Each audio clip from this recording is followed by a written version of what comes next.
Mixed martial arts is a tough sport. In fact, combat sports are tough in general. You're getting beat up all the time. Most of the time, you're not even the hammer, you're the nail. You're just getting the crap kicked out of you. Your arms hurt, your back hurts, you're sore, your neck, and all you know to do about it is complain and flap those gums. Well, guess what? Stop talking about it, be about it. I don't want to hear you guys bitch anymore, because we have Summit Physical Therapy. They do free screenings, so give them a call. They'll hook you up with a free screening. They are locally owned and operated. They're here in Hamilton County. They do dry needling, Class C laser, bowling, cupping. And guess what? They take most insurances. That's right. I know some of you guys out there have insurance. Well, go ahead, get your insurance together, call them up, and get fixed for free. They're only a couple blocks away. They got 8 locations all around the greater Hamilton County. So give them a call, 423-777-4974. Again, that's Summit Physical Therapy, 423-777-4974. Or visit them at summit-therapy.com. Guys, most of you out there found the perfect woman, and you promised to put a roof over her head and fulfill all your wives' or future wife's dreams. She thought it was a dream come true until she's seen the roof you put over her head. It's been raining nonstop. She's seeing somebody outside coming in on top of that ceiling. And you know what she's doing to you right now? She is bitching. And you know how much you don't want to listen to that. I know I don't want to listen to that. So you know what you got to do? You got to call my main man, Tony Mullins, at Affordable Roofing. He will put the best roof over your head and give your wife the roof of her dreams. And you could take credit for it and just pay him with money you made.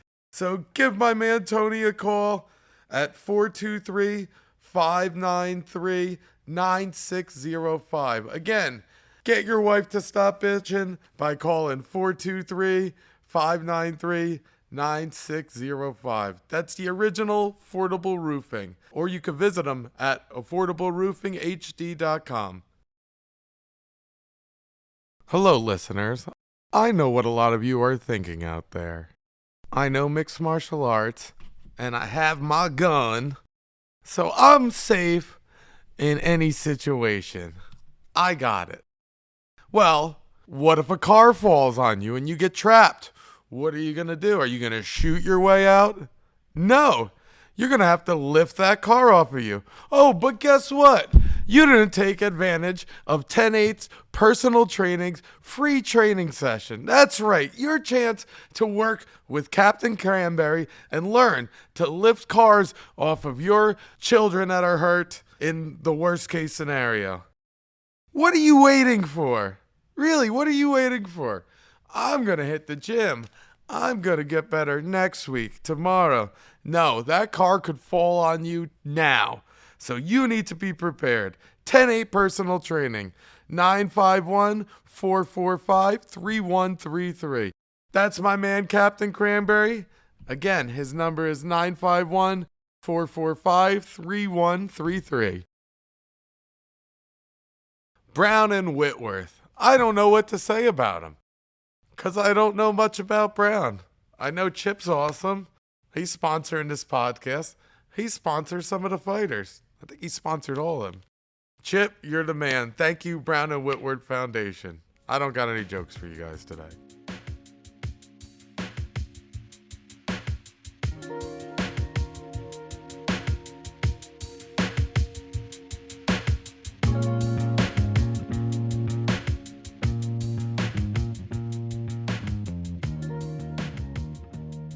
Welcome to the Militia MMA podcast. I'm your host, Tom Galicchio, and I am super excited today. We are in for a treat. We had a guest. My guest today came out here temporarily and decided to check our gym out. He is a homeless expert, Brett Turner. Brett, how are you doing? Great, Tom. Glad to be here talking to you today. Welcome to the Militia MMA podcast. All right. Yeah, thanks for having me. So you're originally from New York. Yeah, born and raised in New York. I was there for the first 30 years of my life, and just a year ago I moved to Boston. So now let's talk about your childhood a little bit. You were in Queens, New York, correct? Queens, New York. Yeah, born and raised. I was born at Booth Memorial Hospital in Flushing, Queens. And I lived in Queens my whole life. For a couple of years, I spent time with my grandmother in the Bronx. Okay. So I'm a real borough kid. That's awesome. So a lot of our listeners have never even been to New York. Yeah. So when you see New York on TV, most of the time it's Manhattan. That's right. Which is not one of the boroughs. Well, Manhattan is one of the 5 boroughs. You've got. It is one of the 5. All right. That's Queens, right. Brooklyn, Bronx, Manhattan, and Staten Island. Staten Island's often the forgotten borough. Yes. But what makes all the pictures, of course, is usually Manhattan. It's where you get the Empire State Building and the Statue of Liberty. You get all those, right? That's the icons are in Manhattan. Is Manhattan the biggest borough? By size, I'm not sure. Maybe they're all like different shapes, right? Like the Bronx is kind of long, and I think Queens maybe is the largest by size, but by population, it's probably Manhattan. But who knows? After the pandemic, a lot of people got out of the city. Mm-hmm. People were living in almost closet-sized apartments. They moved to the outer boroughs, out to Long Island, looking for more space, out to Tennessee. Yeah, absolutely. Yeah. And it's funny. So, growing up, was it rough? Was it rough growing up in Queens? Describe it like your early, let's talk grammar school. Sure thing. Ages. Yeah, was it rough? I think it's hard to know. I think every generation looks back and is like, I had it rougher than they do now. And so I think I would say the same thing. I would say it was a little rough. It varied based on what neighborhood I was in, but I always had to walk around with a tough face on so no one messed with me. And sometimes people mess with you, and you get into a little scrap. And so that sort of thing totally happened. But nothing that, ruined my life or anything. Okay. Did you live in an apartment? Yeah, I lived, most of the time with my mother. My parents split up when I was young, so I kind of went back and forth between them. But we always lived in like multifamily homes. We'd rent out one floor in a multifamily home. So like a duplex? Yeah, exactly. Oh, nice. So it's not like what you see on TV where people are crammed like Manhattan. Yeah, Manhattan, that's more the style. When I was young, I grew up in like duplexes where my mother would rent the second floor, and so we'd be in like a house and in a neighborhood, and I had friends that were my neighbors. Yeah, it's a better apartment. Yeah, exactly. So it'd be kind of similar to here in Eastridge. Yeah, if you're on a street with a lot of houses on it where the kids all like ride bike together up and down the block and have water balloon fights, like same deal. I did the same thing in Queens, New York. Okay, and like you see how these homes are all on top of each other. This is the most densely populated city in Tennessee, Eastridge. Oh, wow. I didn't know that. So, and you'll see a lot of duplexes and stuff. It doesn't have the exact feel because this is mainly like a one road feel. Yeah. Instead of the city. But would you say it's comparable to like Eastridge? I've only really gotten off of the highway and ridden up Ringgold Road, but I can see off into the distance, and I can see some of the houses and the way they're kind of stationed next to each other. Cars all parked in the in the driveways. I would say a little bit more dense in Queens. There's still a really high population, so some of those duplexes, the basement gets turned into apartments. So you've got 3 families living in a duplex, kind of. But otherwise, yeah, I would say pretty similar to the little bit that I have seen. Yeah. Okay. So did you have to get into a lot of fights growing up in grammar school? Less than I thought at the time. When I was young, I thought I was always, at risk, like someone was messing with me all the time. But now that I look back, I had a pretty safe childhood. I sometimes, had a hot temper or, would push back on the bully at school. But I started training martial arts when I was really young. I was like 5 years old when I started karate, right? Tiger Schulman's. And Tiger Schulman's. Yeah. Awesome. What whose Tiger Schulman's was it at the time? Well, the gym that I went to was the one in Regal Park, Queens, which right now the sensei, right, like the head instructor at the gym is Mike Stein. I've heard that name before. Yeah, he was. I believe he was on Ultimate Fighter in an early season. He also fought in the sort of on the scene in New York, and but there's Uriah Hall was at that gym. Okay. Yeah. Was Lyman good out of there, or did he have his own gym by then? Well, certainly not when I was. Because you were 5. How old are you now? I'm 31 now. Okay, yeah. okay. So Lyman's probably got 6-7 years on you, maybe. Yeah, which is just enough to be like the totally different generation in the fight. He might have been a training, sensei right? there. He is now, yeah.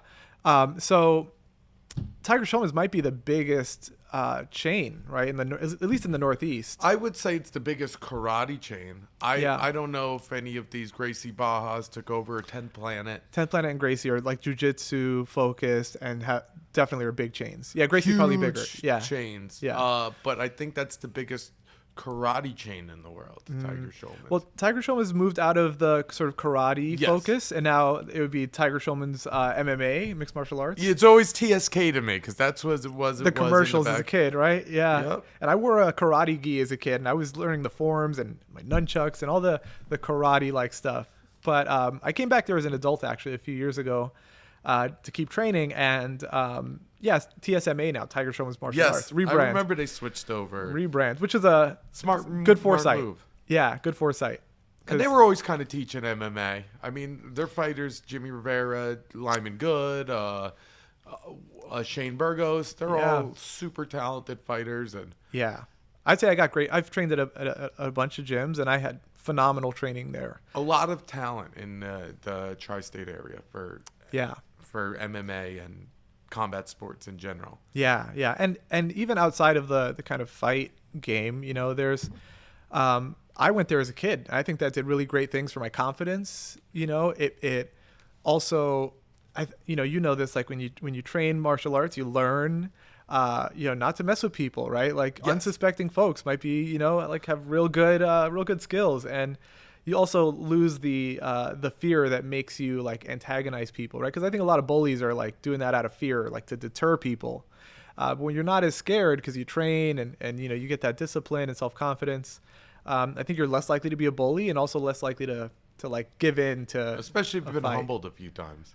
Definitely if you've been humbled a few times. I think that's something adults go through when they come into like their first jiu-jitsu class and are like, wow, someone just ran a clinic on me. I'm not messing with anybody at the grocery store, Yeah, you get more polite. Yeah, or they get discouraged because of it too, because they got true. checked. Because it's not a comfortable thing, but honesty is very important, and it's not always butterflies and rainbows. That's true. You said earlier, like sometimes you're the hammer, sometimes you're the nail, and when you first start, you're the nail most of the time. Most of the time, unless you had a wrestling background. Yeah, and around here, I notice a lot of people with wrestling backgrounds. That's a great way to start, right? Like you come in with some good intuitions, good instincts. Yeah, well, we got UTC out here. That's right. Yeah, which is D1. That's right. So I was very fortunate to move to this area to open this gym because, like George came through. We just got another kid who's a 4-time national qualifier. Wow. Yeah. I don't know if you've seen him. He's been coming to all the class. Cody's his name. Little guy. He's been coming last couple of classes. Yeah. He's going to be a 125er. So that nice. That's an exciting pickup. He messaged me on Instagram and came in. Yeah. Well, I think a lot of people are excited that the gym is here. I've heard folks who I just am talking to as I'm hanging out in the city who are like, that gym on Ringgold Road with the UFC fighter that opened it up, and people are excited this place is here. It's good to have some good training, and like real good coaching. It's a great thing for the community. And I like it that people stop in like yourself and come on out and give me a visit. Yeah. But back to the childhood. So you did you went with. It was TSK when you started. TSK right? when I started. TSK. That's right. So you went to TSK. You did it for a couple years? Yeah, they did, and they still do admittedly charge an arm and a leg. You get what you pay for. It's really like a great community, and especially for kids. Like those kids that are there, I think definitely have like great development of their personal skills and all of that. But it was really expensive, and I'm sure that was something that made my parents eventually like tap out. And So there were a couple of years there was a little gap, and then eventually my mother, who's always been fit. My parents actually met both as like personal trainers, I think, at a gym, something like that. And No kidding, a gym in Queens? in New York. I don't know if it was in Queens. What was the name of the gym? It was probably Bally's. That was like the gym back in the 80s, 90s. Bally's. Bally Total Fitness. But Remember New that? York's always had like niche little mom and pop gyms as well. Definitely. Especially in that time. Gold's was pretty big back then too. Yeah. Well, with a place like New York with so many people, it's easy to I take back the word easy, but a lot more mom and pop things can pop up, right? Because you're likely that like folks live a couple streets away and will drop in. Especially back in that era before the real estate was through the roof. Because That's Queens right. was affordable growing up, correct? Yeah, I think a lot of people who worked in Manhattan were like, okay, I'll live in Queens. It's a little more affordable. I'll take the train in to Manhattan and take the train back home. And I think over time, people have moved farther out. People live in Long Island or New Jersey. Yes. Some people go out to Connecticut and take take the the Metro ferry. North, the ferry. Yeah, and I would say that there are, that's been happening for decades. People move farther away from the place where they're working, and they call it the commuter belt, right? Like, in order to have a decent sized property, I'll live far away from the city where I can earn a lot of money. And now with remote work, people have gone way away from their city, right? So, Chattanooga specifically is a place with, really great infrastructure for internet. So Yes. people move here who are remote workers because they're like, I've got all the bandwidth I need. I can work for my tech company on the West Coast and, earn that salary and come down here. And it's a good thing. And it also creates some challenges, Interesting. That is something I didn't even put two and two together. I'm very observant. But we supposedly have the best internet in the world. That's what they say. Yeah. Gig city. Gig city. And this place makes the most sense if you are a remote worker who relies on internet to be here if you are going to live in an affordable area. Yeah. Being a millennial, I think that's where I fall, right? 31. A lot of my friends are like kind of giving up hope, the idea that they can buy a home in the neighborhood where they grew up, in Queens or, in Manhattan or anything. And so they're like looking farther out. I got a lot of friends that are just, online and Zillow looking at properties in Florida. And I think that's happening in big cities. It's like people are just realizing it's impossible for me to buy here.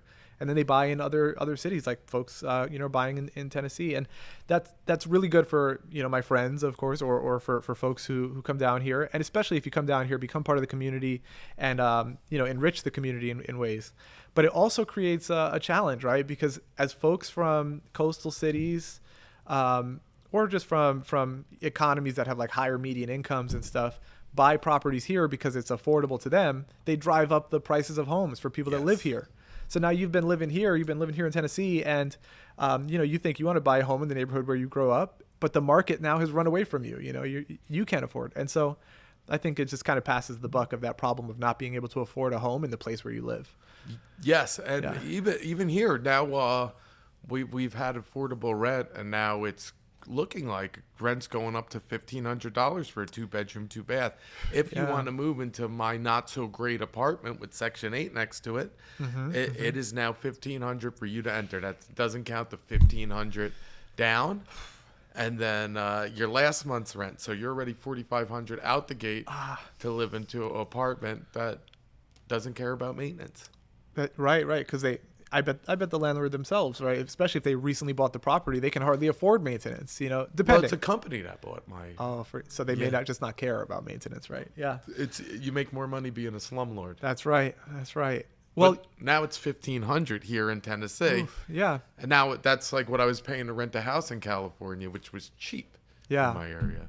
Well, the same dynamic I explained is in New York that I observed as a kid. Like, I'm sure it's happening here and it's happening all over the country, but I'm paying an absurd amount of money. I don't know, $1,500 for a studio, like right in the heart of downtown. Because it's a temporary, though, right? Yeah, it's only 2 months. My utilities are all included, and it's also like a communal living kind of building where you get like a big shared kitchen and you have like big rooms with ping pong tables and that kind of stuff. But it's like lofts. Yeah, kind of, yeah, like a big exposed brick wall. What do you think of that? Do you like that? How is that? Is it weird? It's weird. It worked for me. The location worked for me because I'm kind of working in and around the city. But I think they make that sound like a commodity, this like co-living space, right? It's good if you're 20. It's good if you're young, like this dorm style thing. But if they're gonna do that, they gotta figure out how to make it super cheap. I should be paying a few $100 to have a tiny studio, and Like $600 a month. I would like that. That would make sense. Let's do these like efficiency units as also affordable things for young people. No utilities. Yeah, yeah. And the downtown's not really worth living in down here. I haven't fully explored it. Every day I discover new places that I haven't seen. In 2 months, you can't see everything. But in 4 months, you might be able to see everything. You know what I mean? You probably got a good half of it down right now if you're going there every day. I think if you lived there for couple a more year months, or two, I'd see it all. It would get small. Yeah, yeah. Well, and there's plenty. I wouldn't say that being downtown is like superior to being not downtown. Like a lot of stuff that I do, I'm driving out here to East Ridge to train, right? Or to go get barbecue at Sugar's over here. And that stuff takes me out of downtown, So, I think the downtowns, like the era of like big city downtowns being like a premium with the whole, people working from home a little bit more, maybe that starts to go away and cities get smarter and a little more affordable. But I'm not hopeful with how housing market's looking right now. Those prices are way up. Actually, it's going down because the interest rates rose. Right, interest rates have changed and things. History repeats itself. Yeah. At the end of the day, all you could look at is past data, and they're rising, and things are sitting, and now things are getting more affordable. Yeah. So there's some hope on the horizon, right? It's with interest rates, it is coming down, but I think it's still going to be relatively up. Problem is rent's so high now. Rent is really high, and people who bought, there's a question of whether we're on our way into like a housing recession. Like, is it going to freeze? Are the prices going to go down? We had this in 2008, this issue where people were buying stuff based on their monthly payment, which they were going to have to sustain for decades, and sometimes buying more than they really could afford than is responsible because, banks were kind of pushing those loans. And, if people bought properties here that they spent a lot of money on and they're kind of upside down right now, they may not be willing to drop the rent cost because they'll take a loss, right? Or may not be able to sell it because they'll take a loss. And so that's why some landlords keep those rent prices high, and the market should come down, but landlords just can't do it, right? They've got to cover those mortgages. Well, they are going to come down a little, I think. Good. Because if you look around, recently there's almost finished buildings and houses. And so the supply is about to hit. The interest rates bringing the demand down. So it is going to have to come down. Good news. A lot of my work, I know we'll talk about this, is about homelessness. At least it's a big focus lately. And all these topics have a lot to do with it.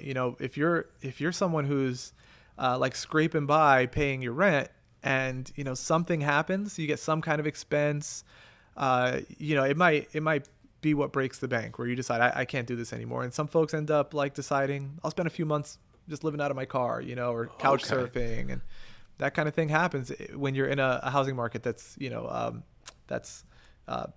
crazy and where it's hard to afford with the money that you earn doing a normal job, Okay, so let's get into it a little bit. Yeah. Now, since it's all kind of mixing together. Yeah. So you were sent out here to help fix the homeless problem. What? What are you exactly allowed to talk about? I know nothing's super secret, but what was your job out here? Yeah, well, I'll tell you, I'm a doctoral student working on what university? Harvard. What? You're going to be a Harvard doctor? Yeah. No wonder why you're so well spoken. Oh man, well thanks. Forget it. They probably made a mistake letting me into that school. They oh man, they swapped I'm applications. Disappointed you're leaving so soon. I'd love to have a coffee with you. Yeah. Next time you come. When I come back.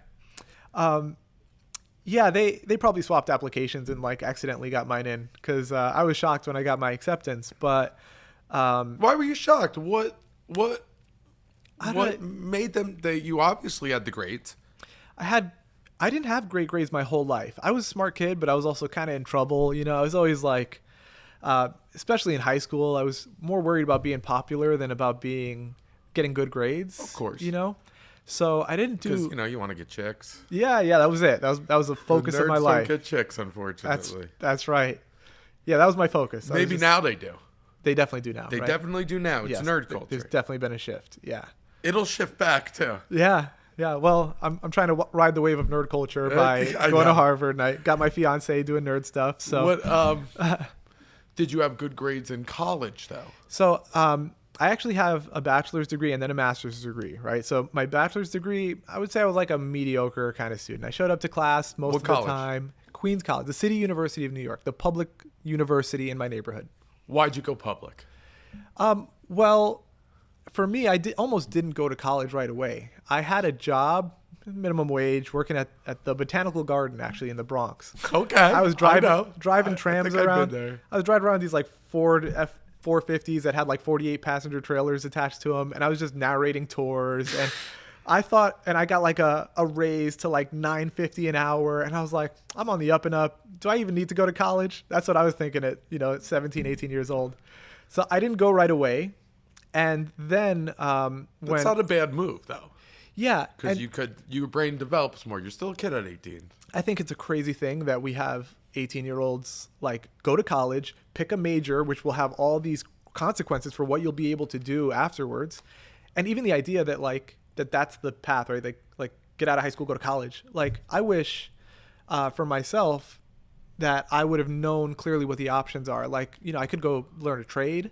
I could go to college and study something in a way that will support the kind of work I want to do in my life. A lot of folks just go to college and take the classes that sound fun and get a degree, and then they're like, where's this like life that was promised to me after college? And it's because our generation's parents were pushing it because that's what the successful people did in that generation when college degrees were less found on people, and I think the schools were probably a little bit more teaching than into other things, like just focused on subject, and you learned at your college, not just got the piece of paper. Yeah. Definitely a shift though, like because now some of these schools, people just get the piece of paper, but they don't actually learn while they're there. Well, you know what happens? Like, I've taught at a couple of universities now. Like at this point, I've been I've taught mostly statistics classes, but some like research kinds of classes. And it's interesting, the dynamic, right? Students have a lot of power because we're in an education system where schools are kind of businesses and they need to satisfy their customers, and their customers are students, right? So if teachers are like failing everybody, being like super hard line, you need to learn this to the point of mastery or you fail my class, those kids will just leave there, go to another college that'll make it a little easier on them. And that's, I think, to the detriment of students, right? You should be pushed and told when you haven't done enough. And so that way you know that there's room for you to grow, like in the gym. Like somebody wouldn't not tap me because like, oh, he needs a break. I need to know where I can grow. And in schools, because of the market-based nature of universities, that happens. And so you're worried about getting good reviews at the end of the semester so that you can get a professor job. And that leads to this weird thing where professors may not be as hard on students as they could be, and then you just are working for a piece of paper instead of some real hard knowledge, and skills that'll help you in life. And then that's why we're kind of losing ground to other nations like India and China about putting like more doctors who are more knowledgeable, and they'll come to this country to just learn, and it's not just get the piece of paper. Yeah, in terms of like international students in the States, I'm not really sure what the profile looks like of the majors that they take up, but I'll say that there's the priorities of like what you're going to learn. Coming from Queens, really diverse, like ethnically, racially diverse place where a lot of folks have migrated there from all over the world. I have friends who like had no choice. Their parents were like, you are taking the pre-med classes and you will be a doctor, right? And some of them maybe rebelled against that, but that was a real priority. For me, that was less of a pressure. It was like, go to college, that's a good thing. And so that being forced into the classes where specifically that you gain specific skills that will set you up for a particular career, that's what seems like it may be a priority, like culturally and nationally in other places. And for plenty of people here, you can be sure it's a priority, but maybe not as much of one, right? So, yeah. So when you got your bachelor's degree, what was it in? Psychology. Yeah. Which, very interesting. It's interesting. It's interesting. I love the stuff that I learned in psychology. Hard to make money? the most useless degree that you could get. Like, what can you do with a bachelor's in psychology? You have to like come up with this sales pitch for yourself of like, I know how to think about people, and so I can get into marketing. It's not untrue, but it's not like saying I got a degree in engineering and I can build you a bridge. Yeah. Which sounds like a lot more direct. More tangible. It's more tangible, yeah. And there's math behind it. Yeah. But that said, I'm glad I got a degree in psychology because I really enjoyed what I learned, and I ended up getting a master's degree in data analysis, right? And now my doctoral program is in public health. So I work a lot, as we kind of started talking about, in homelessness and in mental health, because there are real challenges out there. People are really struggling with their mental health. There's, even especially young people, we're seeing like depression and anxiety through the roof in young people. I work a lot with veterans who, suffer from PTSD and depression and anxiety and suicidality, right? And so I'm glad I studied psychology and that I also got technical skills in data analysis and now in my doctoral program, because it's obvious that the world needs some help, in terms of like mental health of people. So now, speaking of mental health, and you talk about high anxiety and high depression. yeah. I personally believe it's growing up with the cell phone and social media. Social media. First of all, whenever you get a call, it gives you anxiety. Any text message raises anxiety. I personally, if I wasn't a business owner, I would hate having this tracking unit on me.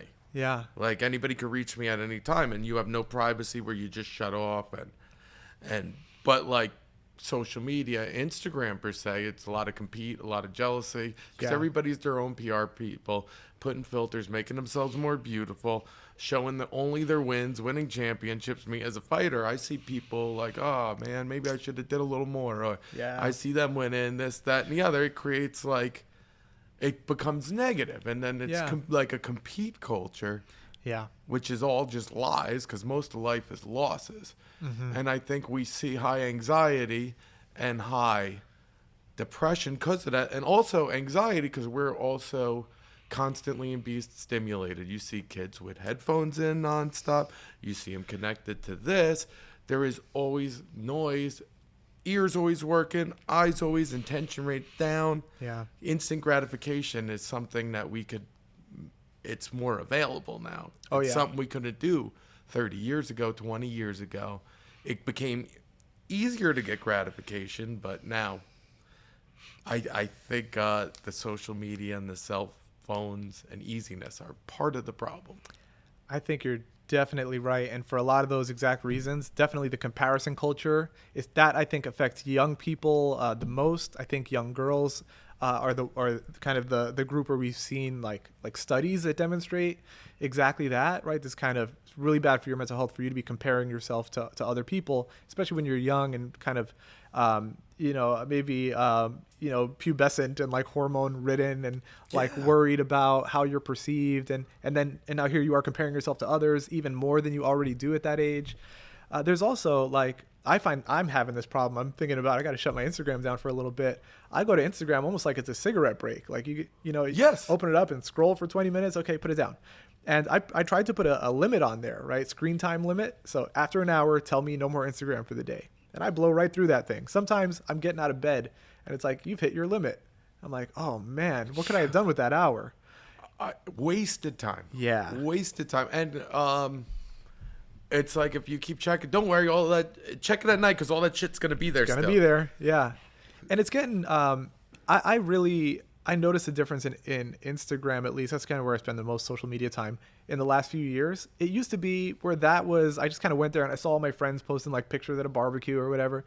Now I go on there and like there's all this stuff in my feed that's like, it's a lot of like jiu-jitsu stuff is I think. Like moves are cool. I love like following that. BJJ fanatics. They're always showing great stuff by great jiu-jitsu practitioners. That stuff I'm glad about. That's good. That's positive. Yeah. But then I'm getting these videos that like, for whatever reason, I just can't peel myself away from, but it's a person making like a bacon, egg, and cheese on a donut.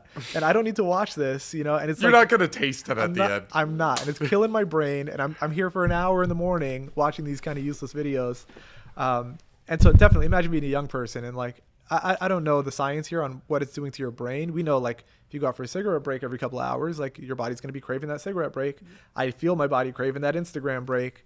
And so it's an addiction in ways, and it's taking away from time that you could be doing other things that might be better for you. It's wasted the most valuable thing in the world. Time. Yeah. Such a time waster. You could be so much more successful. There are things you could use it for, tools.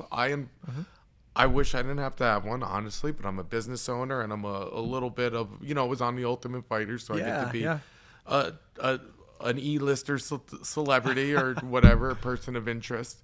But I got my check mark. I got to maintain that for my business's sake, because that feeds my family. Absolutely, yeah.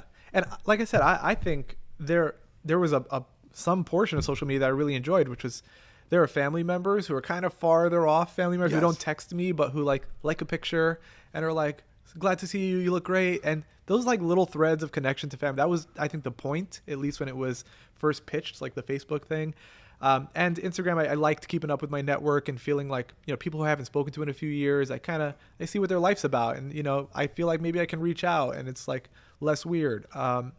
But that stuff is not the center anymore of what these things do. I think it's funny because this application was dropped upon us and it's changed lives. Yeah. It's changed the world mentally. And I don't think it's super positive. If it's like it can be, but like human tendencies, it leads to that depression, anxiety. And also, like, when we were kids, it was like, oh, let's get on our bikes, let's ride. There's a dead rat, let's go poke it with a stick. And then we get into a fist fight or something, or we get a slice of pizza. Character development, all of that, Yeah, but kids today don't do a lot of that on the cell phone. They don't have the adventures. They don't do anything.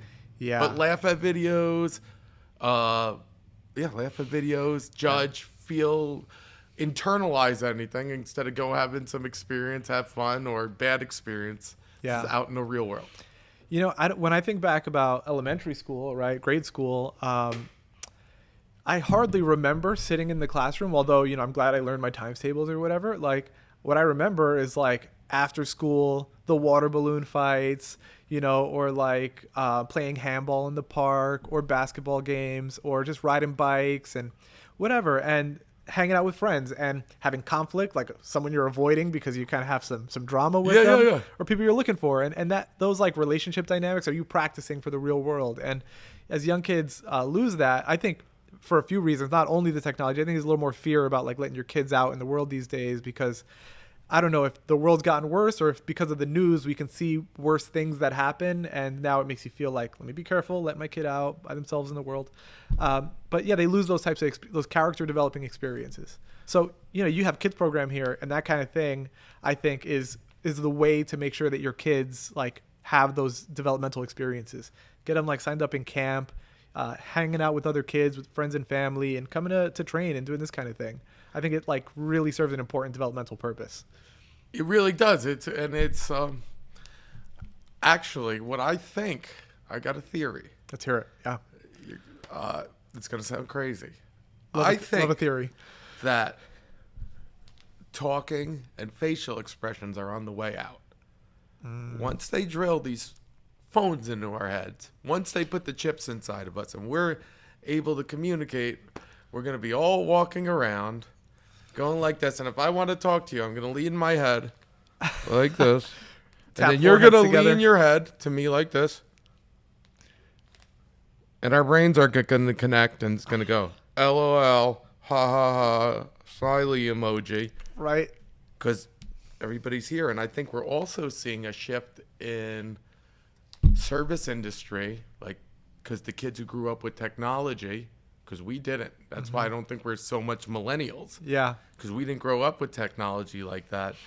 They are bad at communicating with people because their faces are in the phones, and most communication with kids today is through text. Yeah. Yeah, that theory.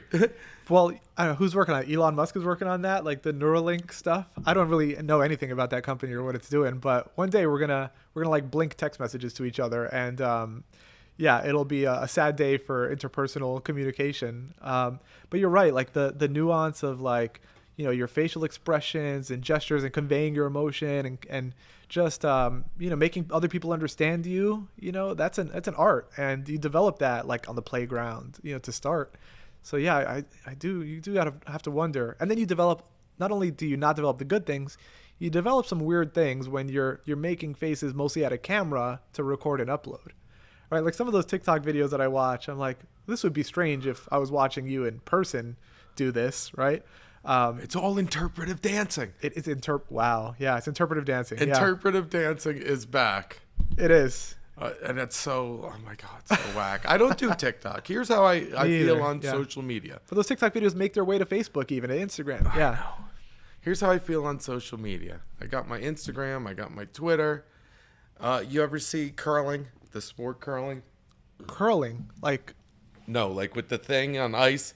Oh, where yes. the puck goes down. Where the puck, and you kind of chase it to shave the ice before the puck. Okay. Yeah. So I'm that guy holding that thing that goes down, and that thing is social media. So I was going down the thing, MySpace, then I was on Facebook, Twitter, Instagram. Now I let go. So all the new ones that come out, I let go of that. Yeah. So once these are done, I'm not picking up any new platforms. Where the puck goes, I'm not it goes. going to Parler. I'm not going to TikTok. I'm not going to Who's It's What. I just let go of that. And my job as the curler with social media is done. Yeah, that's a great analogy. I think I'm done too. I think I stopped at like Snapchat. I didn't take that up. I'm not taking up TikTok. I realize I'm retired from new social media. Just let it go. Yeah, it's gone. So you went to school. Where'd you get your master's degree? Was it the same college? Same college. Upgrade. Yeah. So yeah, same college at the City University of New York, CUNY. And so public school, I wasn't even sure I was going to go. I was driving that tram around, giving narrated tours about the, Rose Garden. And then get my bachelor's in psychology. Then I was like, geez, I need a skill. And I was always pretty good at math. And I was working in business eventually where, I needed to do some like analysis of sales data to figure out how to improve sales and that kind of thing. So I got a master's degree in data analysis. That I saw it was really functional. I ended up being able to do really great things at the company where I was working. And then eventually I was kind of like, all right, I don't want to be using my skills to figure out how to like squeeze an extra $3 out of people on the internet.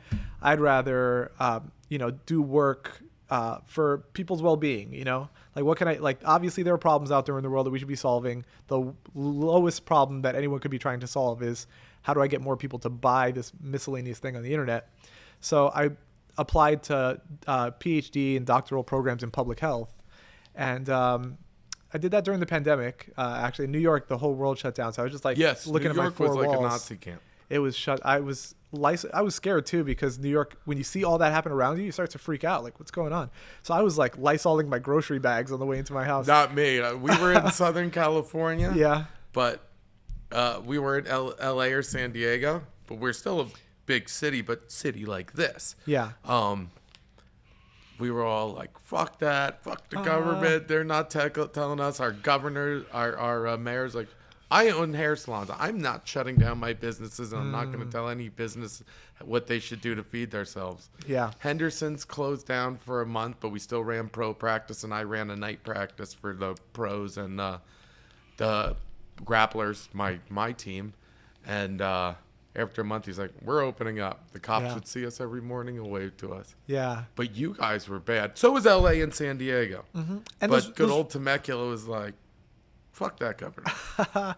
Well, I definitely, it was definitely like the over response of like shut absolutely everything down. I also lost a multiple $1,000 seminar because the gym shut down that week. Oh, come on. Oh, it was sucked. I had like 150 people coming. Jeez. So I was especially like, I'm not listening to this. You're not fucking up my seminar. Well, so many people, right? Like, it was great for people who could go and work from home. And I was lucky to be one of those people. Like, I'll work from my living room and not come to work. I'll ride this out forever.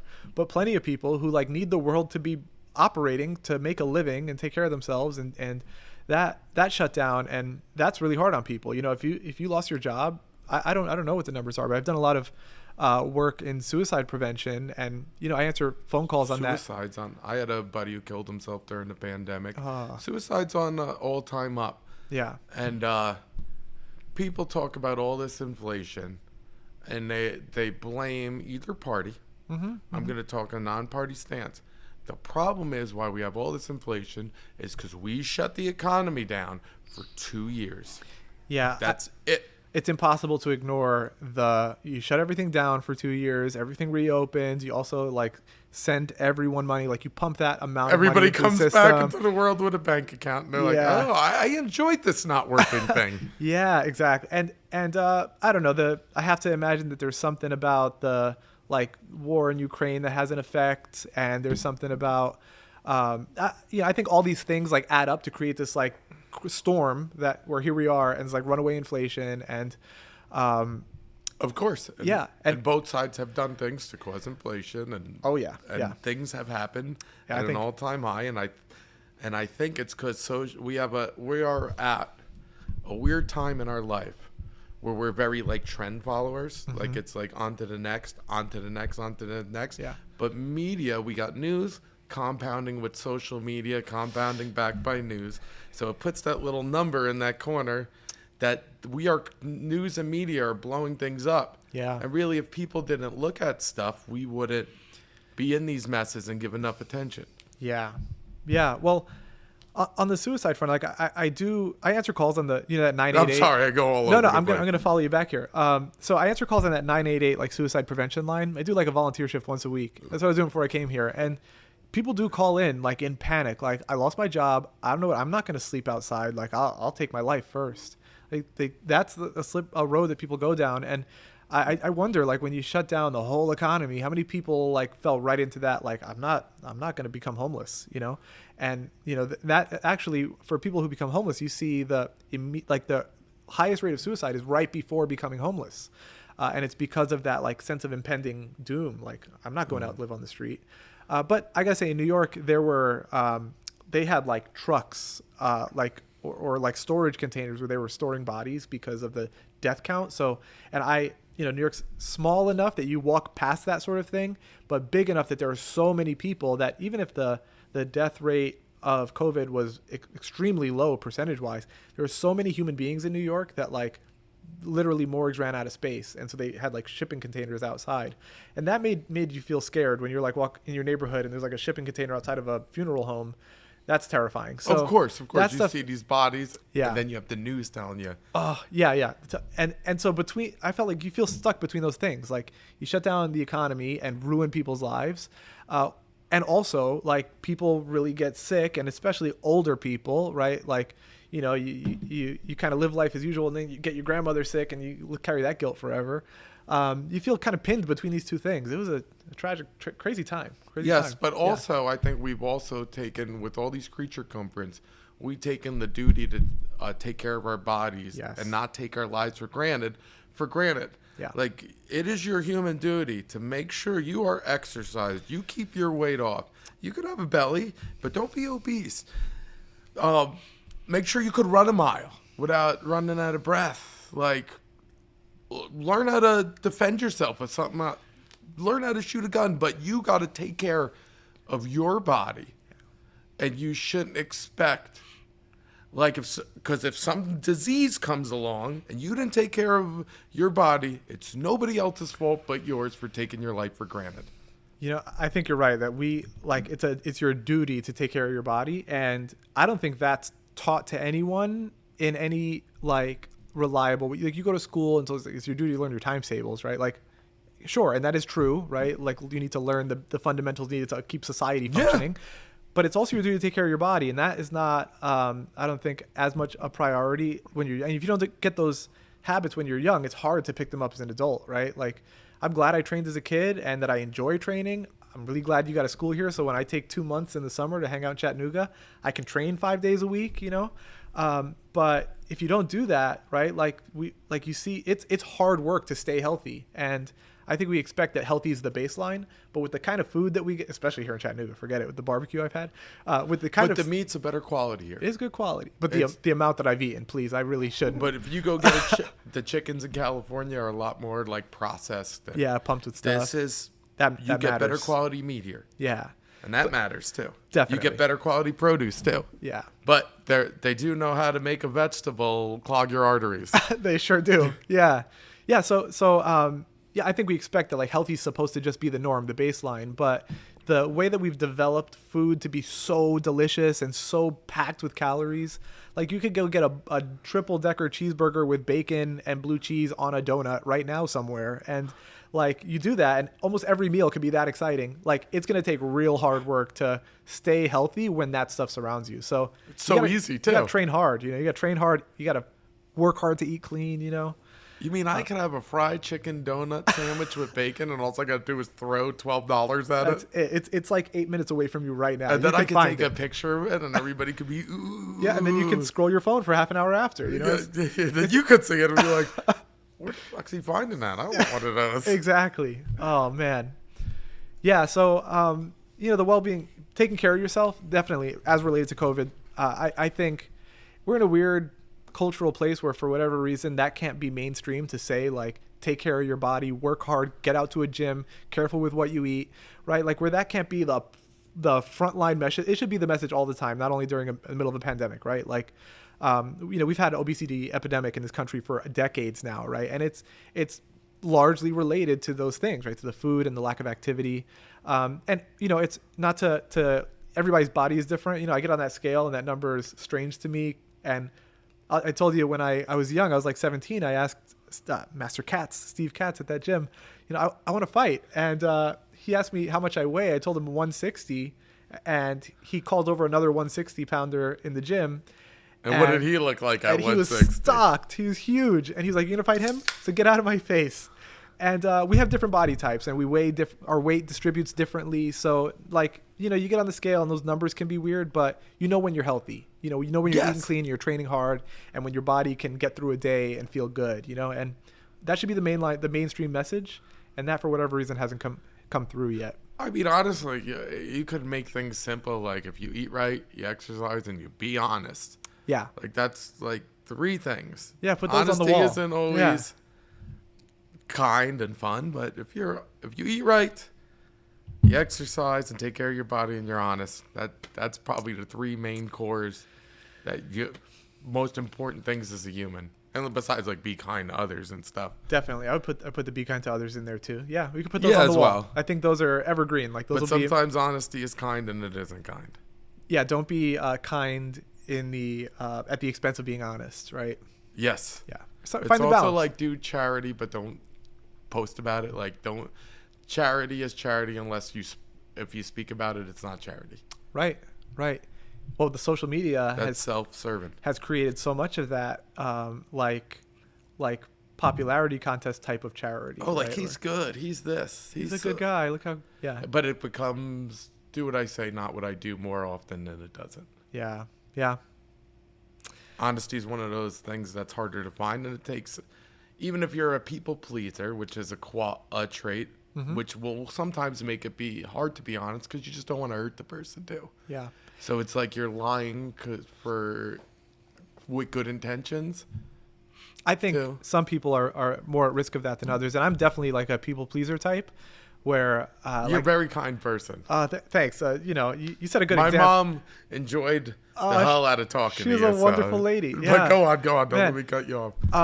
I'm definitely like a people pleaser type myself, and I can see it happening like in slow motion, like my soul comes out of my body and watches someone say something that I'm like, I should really tell them otherwise, but I just don't want to hurt their feelings. I know it's hard. It's happened to me too, but I think if you really want to do people a favor, especially if they're not seeing something that you see and you can help them make some kind of important progress. It's like I wouldn't want someone to tell me I'm the best jiu-jitsu player they've ever. No. Like tell me like you really got to work on your guard. I passed that thing like You don't have to be mean, but don't be mean, but honesty be honest. Can be mean because the truth sometimes hurts. Yeah.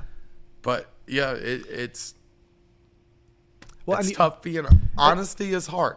And the art of communication we spoke about with kids, right? Like the art of being honest and getting that message through without hurting somebody, like that's part of that art of communicating. And but the hard part is when you have to hurt them to be honest for their own good. Sometimes unavoidable, and you still got to come through for them. Yeah. And some people don't want that. That's right. And so it's like that's a tough line. It sure is. But we all have different people in our lives, right? So if you're the one that breaks bad news to someone or hurts their feelings, you can hopefully count on that they've got someone else that'll catch them and be like, oh, you'll be okay. but then you got that message through, and that might be transformative for them, even if it hurt their feelings in a moment. somebody checks you. If somebody checks you, that's more important as a Yeah. friend. Yeah, You always need somebody to check you. I think so. That's like that is because sometimes you don't know if you're being an asshole. Yeah, yeah. Well, and we all need it, right? So if you're the one giving someone some hard news, maybe you need someone to come around and tell you, hey, you thought you were being honest, but you're just being an asshole, actually, right? Like we all need it. Yes. Yeah. And it's all right to be wrong for the right reason. Yeah, if your heart's in the right place, right? Yeah. And That's the you just learn. That's the be kind thing, right? Try to do your best to do good by others. So let's talk about this homeless issue. It's Yeah. obviously that there's a ton more homeless in Chattanooga. It's not the worst city with homeless. Surely, yeah. Do you know what like the numbers are around of homeless approximately? Yeah. In Southeast Tennessee as of like January 2022, there are over 3,000 people that are specifically living unsheltered, right? Like living in the street or in a car. Or is that considered shelter? I think the number's probably a lot higher of people who are like living in their car, and like those folks are harder to identify because the way you find out how many people are homeless is really a point in time count that happens once a year at the end of January. So the city and the county and all the agencies that work to serve homeless people get out there and like split up the region and try to count everyone on a single day. Do they toe tag them? No, that's a strategy, right? Like if you put people in a database and then you like, oh, I saw the guy with the red jacket and the blue hat, right? They kind of do something like that. They spray paint a line out of them that they were caught. Yeah, a lot of people like an X, right? Like Fern Gully when they're chopping down the tree. Yeah, counted. That's have you seen Fern Gully? Yes, Fern Gully as a kid.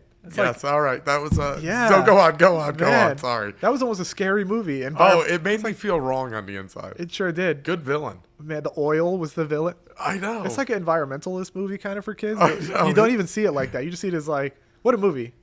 I'm gonna go watch movie. that. That one will make you feel weird on the inside. Go watch Fern Gully. Fern Gully. Whoever's listening. So where were you going? So they're putting X's on homeless people. Do you spray paint them? No spray paint. But they do account because it's to answer the question on any given night in the southeast region of Tennessee, how many people are experiencing homelessness. And it's easy to tell some people. You can kind of see them standing outside of a tent, right? You count them. And sometimes there are folks who are kind of living in a trailer that's got a tree growing through it, and they got like a makeshift outhouse. And that too sometimes counts as homelessness, right? And so they get those counts. And this last year, the count was over 3,000 people. The year before, it was, I think it was maybe around 2,000. So the number has grown. They have gotten better at counting in the last couple of years. So that's a factor too. But I think as I talk to people in the gym and in the city, they say that they notice more people that are living on the street, like more people are homeless. It's a really complicated problem, Very. Yeah. It's related to some of the housing stuff we spoke about. Like if you don't have family who you're like, hey, I got to come stay with you. I got kicked out of my apartment. Or if you age out of foster care, like young kids that are, now that they just got to go figure it out at 18. And they weren't really giving up the setup to figure it out. Yeah. And it's like, here you go. Maybe here's a some kind of stipend. We'll get you through for a couple months, but good luck after that. Or you come out of a jail or prison or something. And like now it's start fresh and also nobody will hire you. Yeah. Most people who come to prison come out humble. Yeah. Very. Yeah. Most of my members who were prisoners, past or still, are the humblest, nicest people and have grown a lot. And they would be more my most trusted people. Yeah. Well, I think there's like probably the split that happens where you either, because the system's kind of not there for you, because depending on kind of what your charge is, right? You might have a real hard time getting a job. And that will make you, I'm moving slow, that will make you either innovate and say like, I'm going to start a business, right? And you kind of work for yourself. And then sometimes that's the stimulus there to go off and do something on your own. And some people who just, that was not the path for them. Not every person's a business person, right? Like kind of end up stuck. Like I can't work anywhere. And anyway, that's just one of a million different paths into homelessness. Some people it's I'm going to spend the next 3 months in my car so I can save up the security deposit for this next place I'm going to go to. Then they lose their job while they're in their car, or, the car breaks down. Now they are without the car that they were living in. They got to fix the car. Yeah. Or the car gets, repossessed or something. Somebody's in some kind of crazy upside down You were in Walmart financing. too long or something. Yeah. Yeah. So I don't know. There are all these different pathways in. So that's part of what makes it complicated. If it was just like, people are renting and the rent goes up and then people become homeless. Like if it was just that, you'd know exactly what to solve. But there are all these pathways in. There's also like drugs and substance issues. Mental health. Mental health is huge. So it's complicated how people arrive at homeless. So you don't even know how to totally stop it. And then once folks are there, it's like, how do we get you on your feet and get you out of here?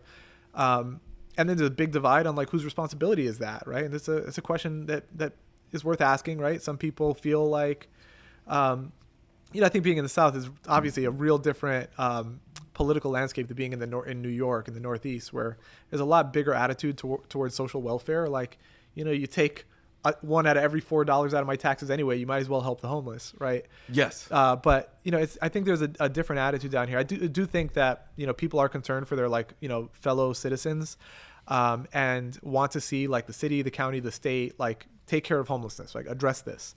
At the same time, like I think there's a limit to how much of it feels like your responsibility and it should come out of your tax dollars, so to speak. It's just an attitude difference that I notice. What were some of the solutions you thought of?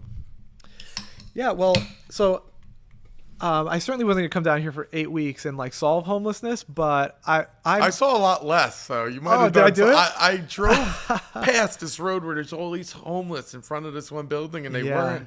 And I was like, Brett's leaving tomorrow. He fixed it. The homeless expert came down. Brett from Harvard came out here and solved it. I didn't see him on the corner driving here. I like Brett fucking solved it. I'll put that on my resume. Solved it. Man. I think we gotta be, like you said, honest, right? I think that because it's such a political issue, there are a lot of people that are really interested in saying that it's something these are people who decide they don't want to work. I think that's not true for many people. For some people it might be. Then there are people who are like, these are folks all who can't take care of themselves and like do this. It's impossible for them to ever get on their feet and take care. We have to.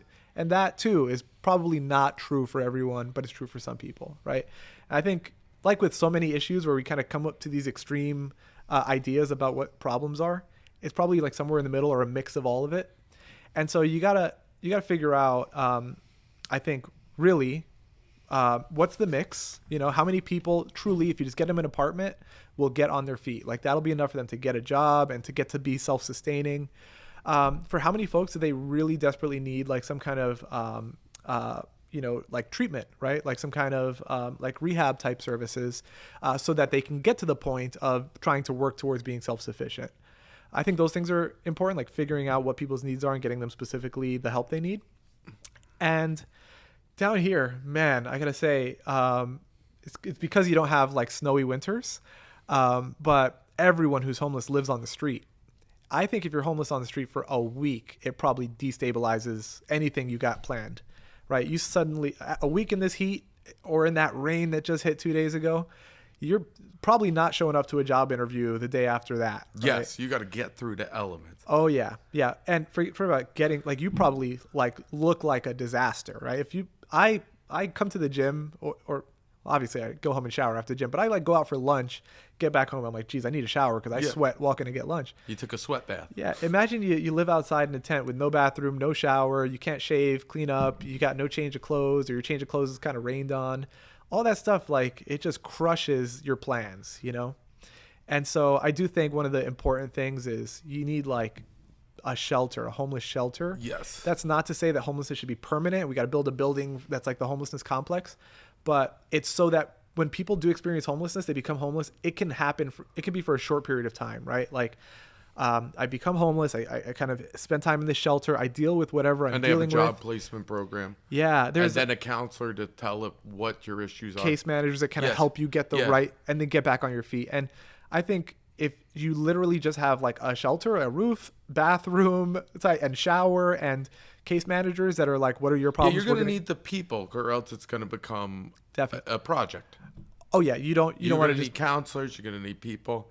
Yeah, you don't want to build like a strange complex that just becomes like because people habit getting together is going to be like, you learn how to get more drugs in rehab. Oh yeah. No, you definitely need the people like to come in and the job placement thing is big too. There's a amazing organization downtown, the Community Kitchen, Chattanooga Community Kitchen, and they do such great stuff. I think they have like a dramatic impact on like people's lives. You can go in there obviously for 3 meals a day if you're a person who's experiencing homelessness or just like on the brink but can't get meals. They also like, they have showers and laundry, like washer dryers, so you can wash your clothes. They have like the barbers college come over and like volunteer, and they do haircuts. And that, just those little type of like things that like improve your dignity, that'll be the reason why you're like, I'll show up to that job interview or to that thing where I might be able to get into housing. These are great programs. Really great. Great. I actually had an idea. Let's hear it. So I had a charity idea. Okay. And I decided against it. I was going to make like flyers and give them to a bunch of homeless. And I was going to call it Hosing Down the Homeless. Oh, no. I wasn't going to post it. But like I was going to get a bunch of like body wash. And I got the hose out back. Like the backpack? No, I got the hose. Oh, I run the hose out there and we outdoor shower. But originally I was going to say, like, pass this out on your community. This day, you come in, I hose you down, you get a couple of pumps, wash yourself off, and I hose you off. And then I give you a towel and water and you go on your way. So, like... I'm going to say you're halfway to an idea that I recommended, actually. We're halfway there. Do you want to finish your... But the problem is if I do that, they're going to think this is a hangout and to come around all the time. To come back here. Like this is come back down. Hey, can I get another hose in? Hey, what else you got in there? Which could happen. At my place of business. You bring up a good thing, that important point, right? Which is like you set up services and then people will start to take up shop around those services because they want to be close to. And so that becomes a thing, right? Then if you own property and someone's like setting up some kind of hosing down the homeless. Exactly. What you'll have is like the homeowners association comes over and is like, Tom, what are you doing? You won't find them much here, but my landlord will be pissed. Like, yeah. We got more homeless living here. Like we had one by the mailbox. I never bothered. I'm like, get some shelter. You're cool. Yeah. Or out back, they leave stuff. Mm-hmm.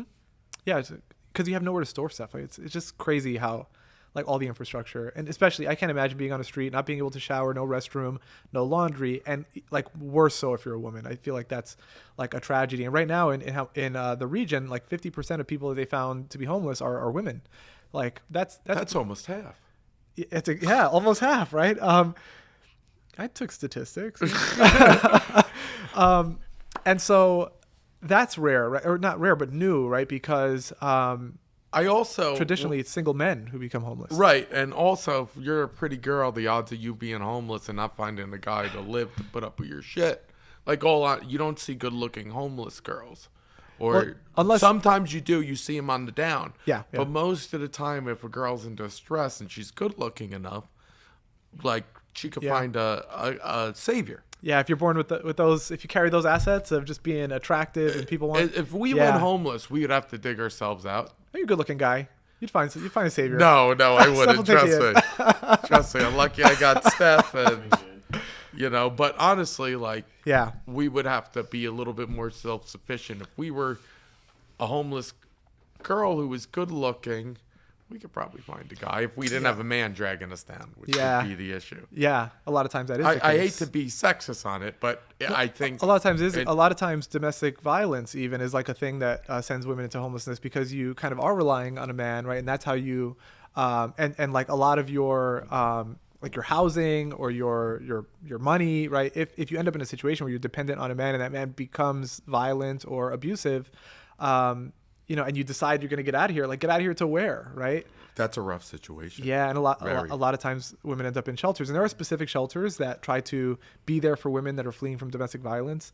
But also as a society, we have like a soft spot. Our soft spots, I think it starts for children, then it's women, then it's veterans, right? And then it's like single men. You're at the single non-veteran men. You're at the end of the. If you're in the Middle list. East, it's like, oh, man always wins. Here, you're all right if you're a woman. Yeah, definitely culturally, right? We have like different hierarchy of who we have those kind of sympathy for, support for. Yeah, that girl wouldn't even let Leo on that big plank that fit them both on. She's like, you stay there and die in the Titanic. He could have fit on that door. It was huge. Somebody made a scale of it and like showed all the different ways they could sit. The internet's fucking great. Besides the social media, that's like what social media is good for. Right. I got a solution. Yeah. You kind of heard of it. So you're not going to get 100% caught off guard.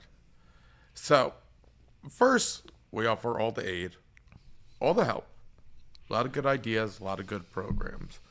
I think there needs to be drug tests implemented for serious drugs. Like if you're meth and like meth is keeping you from society, I think weed should be legalized, but I don't think meth should be legalized. I think I feel that way too. Yeah. Yeah. Like I'm not one of those people who thinks all drugs should be legalized, because I ran into a meth addict in Rossville. He said something racist to me. He was just acting, and I've never like looked back more. Like, Stephanie, go out. Guys, like, here's your receipt. I'm like, fucking keep it. Yeah. I don't know what this toothless Joe, what's his name? The Tiger King's fucking boyfriend's gonna do. He looked just like Joe him. Exotica or whatever. And I'm like, man, this does not need to be around kids. I think it's that person's also not well served by meth. Like it doesn't have to be around adults. Yes. No, he shouldn't be in society. So I think there should be drug tests for serious drugs that are crippling people. Yeah. I think you should give them all the help. But I think if you don't want the help, you don't want to take any of these programs, we round them up in prison buses and take them to California. And then, but then California's got to figure it out. So what do we do once we get there? Well, California's got more infrastructure set up. They do. They do have more programs that give more benefits. I looked them up. The list is huge, but also the life expectancy is higher. I couldn't find an exact life expectancy in Tennessee. Okay. But the numbers I found off of Cal Matters said life expectancy for homeless is 83 and 79 with men. Okay. 83 women, 75, because they I don't hope I have make it to 79. Yeah. They don't have to worry about the elements. Those numbers seem a little embellished. I went to high. Cal Matters work. Yeah. But I think if you don't have to worry about the weather, it's a little bit easier. It raises your life expectancy, takes the biggest problem, which is elements. Once it gets cold here, people die. Yeah. Yeah. That is something that happened a lot in the 80s in Boston, where I'm living now, right? Because they did get so cold in that New England area, and what would happen is people would be like sleeping on the street and would freeze to death overnight, right? And like would die. And so it was after that they started building shelters to make sure that like people had somewhere to go. And here in Chattanooga, they also do like cold weather shelters. So in the winter, like people have some indoor place to go so that they can survive the night, literally. But yeah, I'm not surprised that like the life expectancy is a little higher in a place where you're like free of that, right? It's much easier to be homeless on a beach that doesn't get above 80 degrees and doesn't get below 75. Yeah. I do think every city says that every city you'll find this, that there's someone that will say you're making it so easy to be homeless that people are coming here to be homeless. The one place where I think that might be true, right, is in those nice climate places in California. I think they actually have recognized that to be true. And the rumor mill will say that like there are different localities around the country that will give bus tickets to people who are homeless and be like, get out of here, here's a one-way ticket to California or somewhere else in New York. We get the buses. We fill them up. We hire our people. We put guards in. If you failed the program, we tried to give you your help, or you choose to do it, we're going to give you $200, take you to California. We'll have each binder so they could get set up and like kind of know what to do and where to get these benefits. We could even help them before here, like give them internet access. But if you don't want this, ship you off. you'll live a better life at the beach. Yeah. And if there's nobody who will claim you or responsibility, once we exhausted all our resources and we can't fix them, send them to Cali. Well, they will have a better quality of life. Yeah. Well, I think you'll find some if you offered like voluntarily, like, hey, I got bus tickets to Cali. I think some people will take And them. $200 or $500. $200? Yeah, more people will take it. Yeah. You But- get a prison bus too, so in case they go crazy, bus ride. Oh man. Well, I think though that it's got to be a prison bus. there's also this thing about this idea that like homeless people are transient and like can just go anywhere. Like I think a lot of folks who are homeless like still feel like they've got a neighborhood, and people like language changes every day now, but like people will say unhoused instead of homeless as a way of kind of saying that people have a neighborhood or a place that is their home, even if they don't have like a roof or a shelter. And so, I think a lot of people who are in the in Tennessee and experiencing homelessness are Tennesseans, and they don't want to be Californians. There's a lot of people who this is where they're from. And the only reason I personally back off from that is because if we did that, I would then find myself being a person trying to work on this issue, just migrating to California to work on it there. Right. So for solving local issues, like it will solve getting folks out, like the eyesore thing right out of Chattanooga. But at the end of the day, what I would like to see is that not so many people have to experience homelessness. Like, let's get more people on their feet and make the changes that like produce like a healthier society, right? I'd like to get there. But also a good deadline, like get your shit together or we're going to send you to California, might be healthy or enough motivation to get people started. And our city in Temecula would actually bus the homeless to the other city. Yeah, that's this kind of thing that I've heard about. Yeah. Well, on the get your shit together piece, right? Like, or actually before that, you mentioned drug testing and drugs. I think it's definitely the case that for some people, like from a lot of people that are like into some really heavy drugs, it's the thing that's destabilizing them and ruining their lives, right? Or taking away the possibility of them becoming self-sufficient, right? And so you do have to figure out how to get treatment to those people, and not everyone willingly wants to do that, right? And so there's this. You can't force them though either. Well, that's the thing. So we in this country, I don't know, ending like this is wrapped up around the 60s, right? But like we used to have a lot more institutionalization around mental health and a lot of mental health related to substance issues, and so we used to have what we called asylums, right? And a lot of people who are living on the street today are of the group who themselves were like living in these types of facilities, who had little family, who maybe had like intellectual disabilities or difficulty self-sustaining, right? And experimental treatments. Well, that's the reason we shut that stuff down, right? They did weird. Yeah, I know. They're scraping your brain, right? So I think there were problems with asylums as we had them. And asylum now is like a scary word, right? Like it sounds like the Joker's in there. But we definitely need to figure out how we're going to have some kinds of institutions, right? Or the promise after deinstitutionalization, where they shut those things down, was in communities there are going to be these centers where people who need ongoing supportive services can go, and that never showed up, right? Like we never people who are living on the street and who you can be sure are not going to take care of themselves because perhaps they've got some kind of debilitating physical disability, or maybe they're not going to be able to work or take care of themselves and don't have family who will do that for them. We don't really have places set up to take care of folks like that. We kind of hope like you'll get a Medicaid or Social Security check and that'll deal with it. That's the complex problem. It doesn't. Yeah. It's not a one-size-fits-all problem. That's right. It's those individuals that can't take care of themselves, not because of laziness, because of some sort of mental block, and we haven't figured out how to fix those types of individuals. Yeah. Well, even seniors, I got to worry about. Yeah, senile people. Yeah. If Steph leaves me, I might be senile in the streets from all the punches I've taken. Oh man, hopefully not. No, but like it's happened to boxers all the time. Sure Joe does. Frazier was. Yeah. I think he was hanging around Vegas waving at cards and didn't man. know where he was. Like, so it's as easy as that to happen. Yeah. And a lot of, so that life expectancy that you called out, that high number, I'm like, is that just because a lot of seniors become homeless because their retirement check doesn't cut it? Like, I wonder about, is that why that number's so high? But I worry, like, I don't know. I don't feel like I got a great savings yet. I know I got like, hopefully my rest of my life to work, but I'm nervous about like, how would I ever stop working? And I think a lot of people have no vision of being able to stop working. I'm gonna have to work till I die because otherwise I'll be homeless, you know? So I'll teach you a little bit about economics. yeah, please.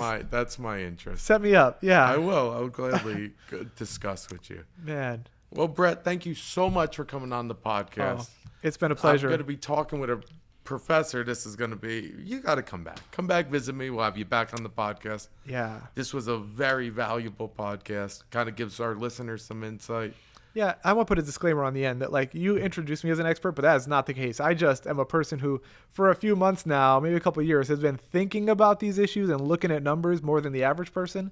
But I think be skeptical of anybody who says they're an expert, because obviously there's no experts out there if we haven't solved this thing, right? So I got no idea. I'm just, shooting it with you and just talking. But, when the expert shows up that's got the real answer and that can really solve it, send me their number. It'd be good to talk to them. Well, you heard it from homeless expert Brett, who I drove by where all the homeless were. They're gone, completely gone downtown. Really, like 23rd Street, I saw none.